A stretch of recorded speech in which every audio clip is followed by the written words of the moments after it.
All right, hey everybody, welcome back. Another news feed here for you. This one, kicking it off, we are starting right here. We are talking about the 2026 Honda Passport, which is going to be out middle of 2025. So that's pretty cool that we're seeing a 2026 coming out earlier. It brings back boxy and toughens up the Trail Sport. This has got a lot of huge features going for it. This new Passport. Okay, I've never paid much attention to these, but this new one really has my attention. A lot of my attention. It's pretty cool, especially for the price. So we're going to dive into it. So, while the third generation Passport mostly blended in with the rest of the pack, this new fourth gen brings back boxy and boasts a double dose of the off-road capable Trail Sport trim. And I'll show you the images of it, but it says for 2026 the Passport is bigger and boxier than ever, with its redesign following the same blueprint as the three-row Honda Pilot, which is a little bigger.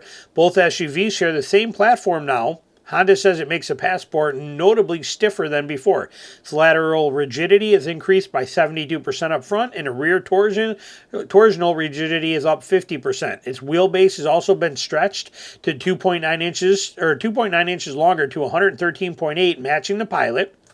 Compared with its predecessor, the new Passport is 1.5 inches longer at 190.6 inches overall, and it is 79.5 inches wide and 73.1 inches tall. It has grown by 0.9 inches in both directions. The front and rear track has also been widened 1.2 and 1.5 inches respectively. So it got bigger. It says right here the Passport hood vent is fake but looks cool nonetheless. We'll show you the pictures. Its longer dash-to-axle ratio makes the two-row SUV appear stouter, but it still features a transverse-mounted V6 in it, so it's got the same, like the Ridgeline, the 3.5-liter engine. It's the same displacement as the previous generation, but it is switching to a dual overhead cam setup now. It's going to be 285 horsepower, V6, and better packaging, more fuel efficient, fewer emissions too. The old 9-speed is being replaced by a new 10-speed unit. Paddle shifters are included. The all-wheel drive system is also there. And it's nice because they use torque vectoring, computer-controlled algorithms to basically move the torque around to the wheels that are needed, kind of like brake control LSD through the computer.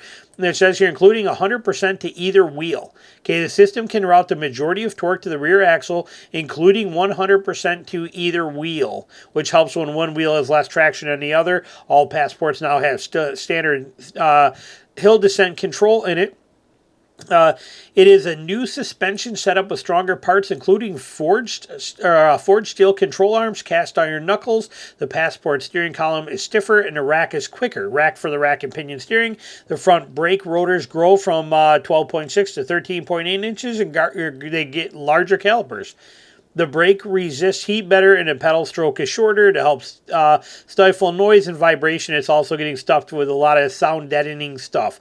The new dash is simpler layout, clean horizontal lines, useful storage shelf above the glove box, a 10.2-inch gauge cluster standard alongside of a 12.3 touchscreen infotainment system. Does include Apple CarPlay and Android Auto, and it has Google built-in voice assistant. But it does still have, they say in here, it's still got the push button shifter, which is the same as on the Ridgeline. I hate it. It's ugly. It's in the way. It takes up a lot of space. I'm not a fan. You'll see it in some of the pictures. Honda says the back seat is an extra 1.3 inches of legroom.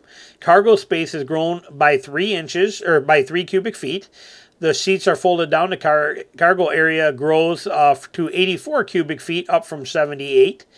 And it's going to come in a few different trims. You got the RTL, and you have the Trail Sport and the Trail Sport Elite. And they show you here. It comes with the two Trail Sport models, the Trail Sport and Trail Sport Elite. They come with orange painted front tow hooks, which Honda says can break away in an accident for added safety.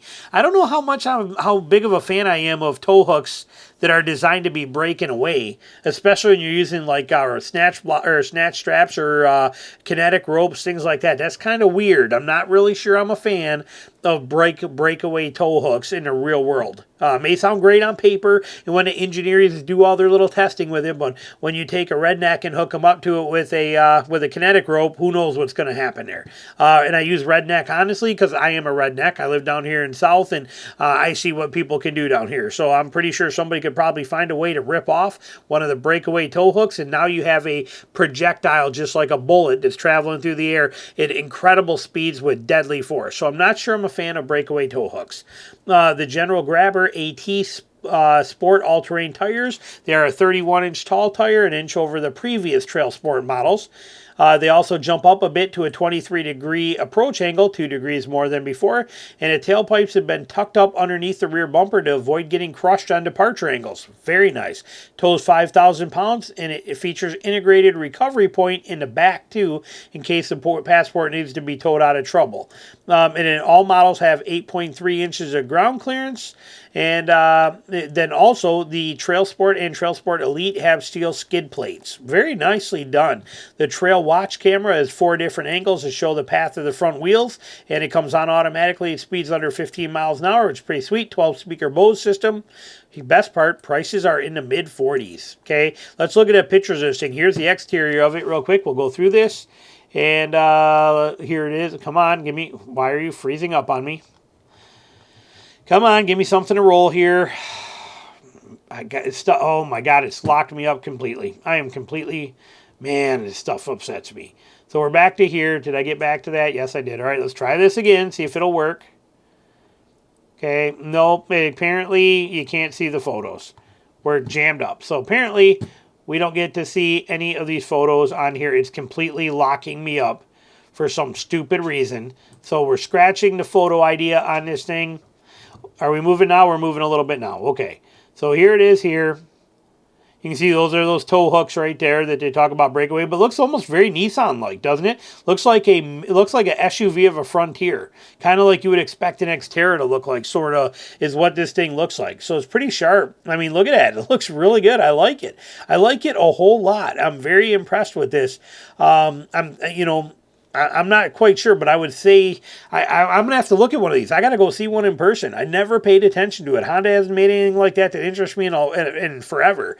But now I got to go see this. I'm thinking of this thing as being very similar to like a Bronco Sport, but a high-quality version and much more reliable version of it. But I got to see this thing. I'm going to have to go hunt one of these things down and check it out. But this is pretty dang interesting to me. I'm pretty excited about this, and like I said, I will make a point to find one of these and review it when it comes out. It's obviously not out yet, okay, but it's going to be coming, and when it does, I will be pumped up to see it. I think they let us see the inside too. Let's take a look at the interior photos. I think is on this one. That's exterior. Here's the interior.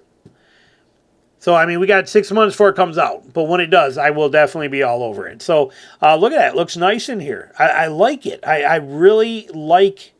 I'm pretty excited about this vehicle. I'm not going to lie. And for the money. But I'm pretty pumped up. This is one of the few SUVs in a long time that has me very, very excited.